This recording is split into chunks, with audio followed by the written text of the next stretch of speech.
Los Angeles. It's the Tom Leykis Show. Oh, God. And now, he is Tom Leykis. 6 minutes after the hour, thank you for tuning in to the Tom Leykis Show. This is where America gets together to talk about the issues you really care about. Monday through Friday from Maine to Hawaii, people are tuning in to hear America's freshest and fastest growing radio talk program.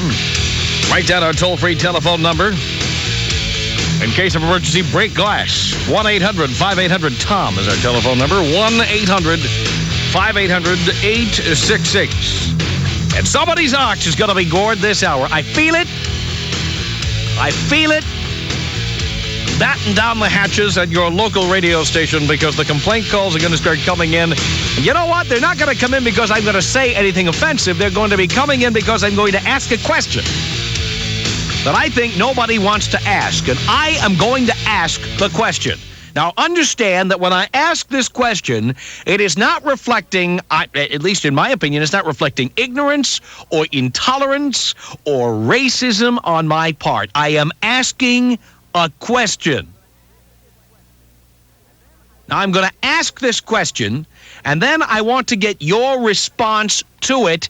And the fact that I'm going to ask the question is going to make people angry. People are going to say, I can tell you right now, not all people, because some people are going to say, thank goodness somebody asked this question. Some people are going to say, I am being racist by asking this question. Some people are going to say that I am being reactionary by asking this question. Some people are just going to be angry, and they're not even going to know why they're angry. They're just going to be angry. But I have never been afraid to speak my mind on this program, and I have never been afraid to ask tough questions. And what is amazing to me is, because I work in the broadcast medium, people tiptoe around this question. They sidestep it. They don't want to answer it. They don't want to deal with it. And so I am going to ask the question. Now, again, it is only a question. I can't emphasize this enough, okay? It is only a question. Now, here we go. I'm getting goosebumps just because I know people are going to be so upset when I ask this question. All right. How are we going to say this? All right. As you may know, television stations are regulated by the federal government. So are radio stations, for that matter, but I'm speaking about TV news now. Television stations are regulated by the federal government. And over the years, the federal government has gotten really tough with television stations as far as enforcing the law regarding what is known commonly as EEO laws, Equal Employment Opportunity. And if you will notice, and this, by the way, I think is a good thing, if you will notice, the face of your television newscast has changed. And it hasn't just changed if you live in the big cities like New York or Chicago or Los Angeles or Miami. It is changing all across America. Used to be you had a white male sitting there with a slide over his left shoulder, reading the newscast, then tossing it off to the white male weatherman and then the white male sportscaster. And you had the white male reporters out there who would kick it back to the white male anchor in the studio. And because, and I say it is primarily because, not because of audience response or demand, because I'm sure the audience did want this, and probably the TV station didn't care all that much. But because the federal government has enforced these rules, the face of your TV newscast has changed on a local basis, especially, and also on a national basis. We now have much more diversity on television. We now have black anchors, Hispanic reporters, women, even Asians. And at one time you had Asian females only, but now I am even noticing in Los Angeles Asian males showing up on television. And I think that's good. I don't think it's good that the government had to force TV stations into doing it. I do think it's good that it's happening because I like, frankly, watching a television newscast that reflects the diversity of the community in which I live. So let me say first off that I think this is good. I like seeing the Asian reporter and the Hispanic sportscaster and the black anchor woman. I like that. It's good. It's a good thing. So you know where I'm coming from on this. I haven't gotten to the question yet, though. And here it is. And you've probably asked this question in your own living room from time to time, let me say. Maybe you wouldn't dare ask it outside the house, but I'm going to ask it right here on the radio. Right here, right now. When I am watching newscasts on television, for some reason, Latino and Latina reporters seem to have a penchant for wanting to pronounce every Hispanic name, whether it be of a person, place, or a thing, absolutely authentically.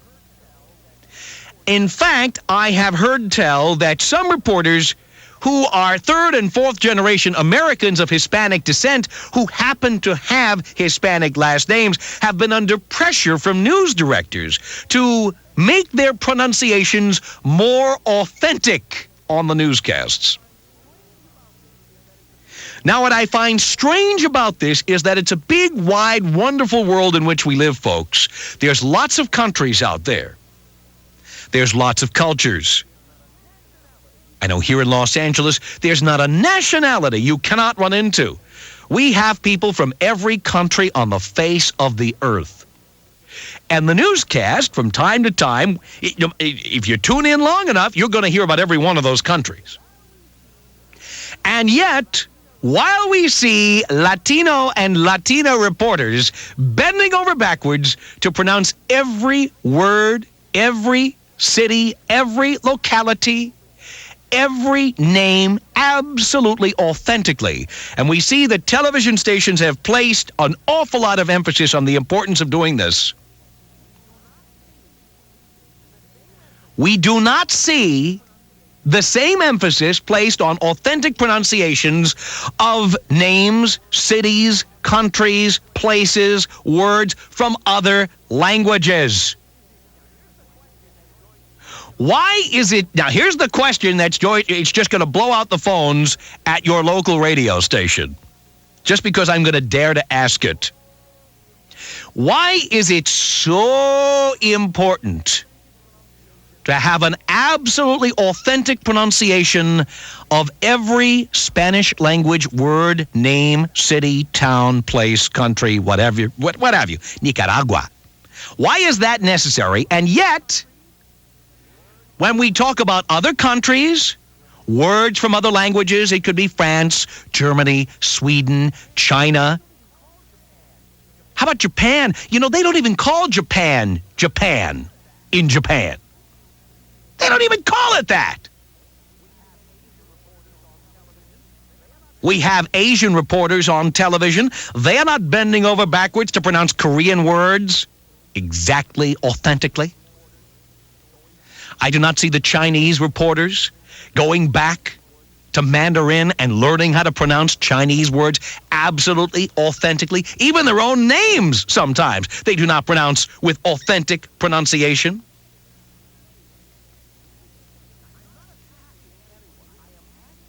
Now, I'm not attacking anyone. I am asking a question that you have probably wondered about the answer to. I don't have the answer. But when I turn on television, it just seems to me that there is only one culture that demands this stringent and strict adherence to authenticity. It is the Hispanic culture. That is the only culture where we are going to make an extreme effort to make sure that every single word of Latin origin is pronounced exactly as it was originally written. And yet, And yet, all of the other countries which are not Hispanic, we don't bother. Even if we have reporters whose heritages go back to countries like France, Japan, Korea, Sweden, Italy, or anywhere else, how come we don't bother with those? It's just a question. Is this a reasonable question? Is it reasonable to ask this question? You know, the emperor has no clothes, folks. Every once in a while on this show, we have to step forward and say the emperor has no clothes. I see this happening, and people don't talk about it. They talk about it in whispers, but they won't say it out loud. I say it out loud. Here is our telephone number. It's 1-800-5800-TOM. Frankly, I think television station, I'm going to give you my theory on this. I think that television stations are trying to pander to Latinos. They think that by doing this, they are going to cultivate Latino viewership. But I'm wondering why they think only Latinos would be impressed with this. And for example, in a city like Los Angeles, where we have Koreans, Vietnamese people from all over the world living here, why don't we do it with other people? And depending on which city, the city in which you live, I'm sure you've got people of various ethnicities. Do they bend over backwards to pronounce those names and places and towns and countries exactly authentically? So I'm just asking a question. It's probably a question you've thought about, but I'm going to say it out loud. 1-800-5800-TOM is our telephone number. 1-800-5800-866. 17 minutes after the hour. My name is Tom Leykis, and we will continue. Coast to Coast, the Tom Leykis Show. Now is the best time to buy at Sears with some of the year's best prices throughout the store. Through January 7th, you'll find our lowest prices ever on selected washers and dryers. Choose a Sears large capacity washer, just $217. Add a matching dryer for only $197, save $104 on the pair. Plus, all washers and dryers come with free delivery with mail-in rebate. See store for details. At Sears Brand Central, where now is the best time to buy. Gas dryer priced higher. Prices may vary in Alaska, Hawaii, and Puerto Rico. Now is the best time to buy at Sears and Sears Home Life Furniture with some of the year's best prices throughout the store. All furniture and mattresses are now on sale. All sofas, sleepers, and sectionals, all mattresses, chairs, and recliners, plus special purchase and value-priced items, though not reduced, are outstanding values. You'll find great savings on top-name brands like Stanley, Broyhill, Sealy, Simmons, Stratolounger, and Catnapper. All furniture and mattresses on sale through January 16th at Sears Home Life stores and some Sears stores. See stores for availability. With gifts for the whole family, low prices, and extra special values throughout the store, Kmart makes holiday shopping extra easy. Know what else Kmart makes easy? Feeding the hungry. Just shop to join Kmart in the American Express Charge Against Hunger campaign. Every time you use the American Express card or Optima cards at Kmart, Kmart will donate 5 cents to help feed